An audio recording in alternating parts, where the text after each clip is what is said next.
For Acacia Reserve's hole 6, I play this two ways. In a headwind, I play it straight, and in a tailwind, if it's a strong enough tailwind, I will play it to the right. Here, I played it straight since it was a strong headwind, and I played it at 10% maximum distance of my club. So it was at maximum distance of my club with a 10% over adjustment.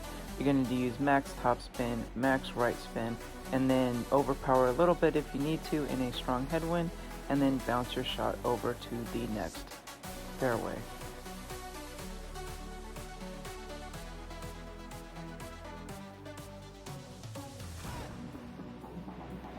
Depending on where you land on the first fairway is going to depend on where your shot's going to be for your second shot.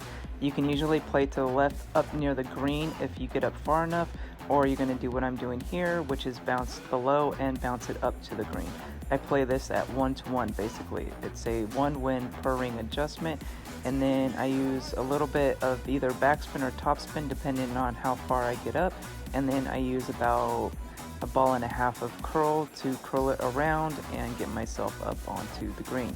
You will have to kind of play by feel on the curl and see with various shots on how your curl would come in. Here I have a strong tailwind, so I'm going to go right. Now this can make it over with a power 2 ball with an APOC 5 and above. With an EM 8 and 9, it should also make it across. A Thor, you might have to switch to a power 3. I have not tried it with a Thor, so you would have to experiment with that on your own.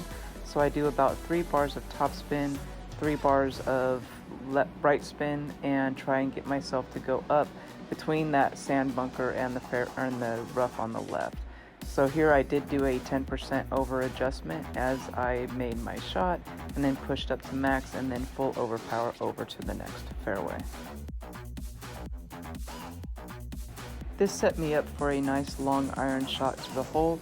I do play this at 0% elevation.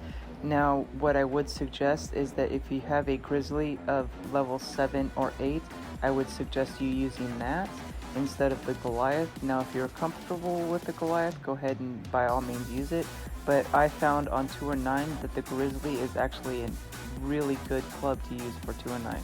So if you have the Grizzly, I suggest you use it, and in a couple videos later on I will show you my Grizzly shot as well.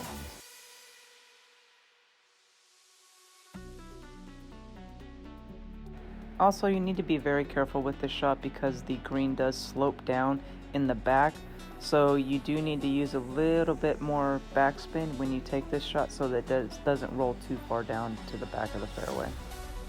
Here we have another tailwind, so I decided to go right, and I'm going to adjust my shot at maximum distance with a 10% over adjustment. I use only about 3 bars of topspin here. Any driver that you use, I suggest only using 3 bars of topspin, so it minimalizes the risk of going into the sand bunker on the right, or even roll far enough to get into the rough straight ahead.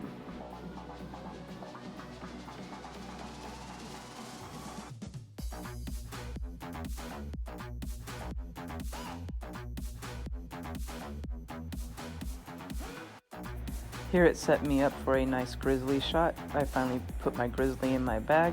Now you want to get the slider of your grizzly, and then you're going to adjust it at a 0% elevation. Here I didn't get the slider correctly, and I pulled my rings weird or something because it just barely missed, but it does play at a 0% elevation at the slider of your club.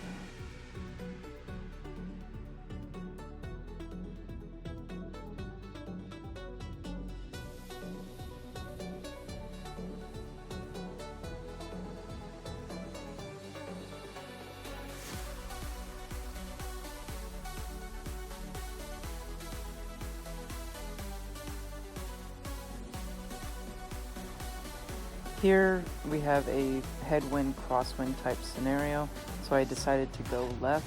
I'm going to adjust my shot at maximum distance with a 10% over adjustment on my drive. I did use full topspin here, and it seems like the stronger the headwind, the more topspin you can use, but normally I would only use about 4 to 5 bars of topspin in a lesser of a headwind just to make sure I don't go up into the rough. I did slightly overpower just to make sure I got over because it was a very strong headwind, and then it got me to the second fairway.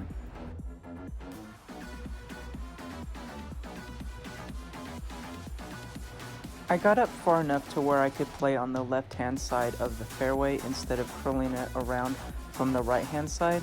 So here I did play it at 0% elevation again, and then I basically used as much backspin as I could, and then max right spin as well, and then adjusted it 1-to-1, and then took my shot with a little bit of overpower since I was pulling into overpower just to be on the safe side. Since I used so much backspin, I knew it shouldn't fly off the green.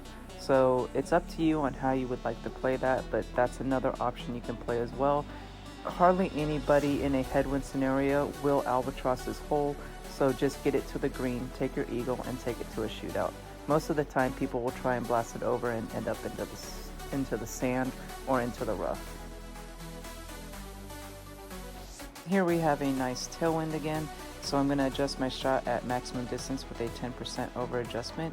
I did 3 bars of topspin, and since it was a right to left crosswind, I did max right spin. I don't think I needed max right spin. I think 3 to 4 bars would have been fine, but the 3 bars of topspin is actually does very well in a tailwind, so it doesn't get into the rough or into the sand bunker.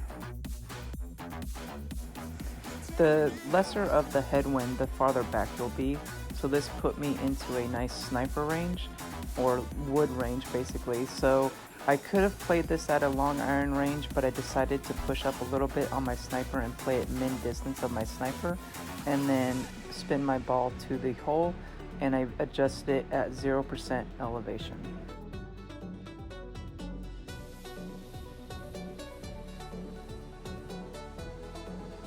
And remember guys, hit perfect, happy golfing.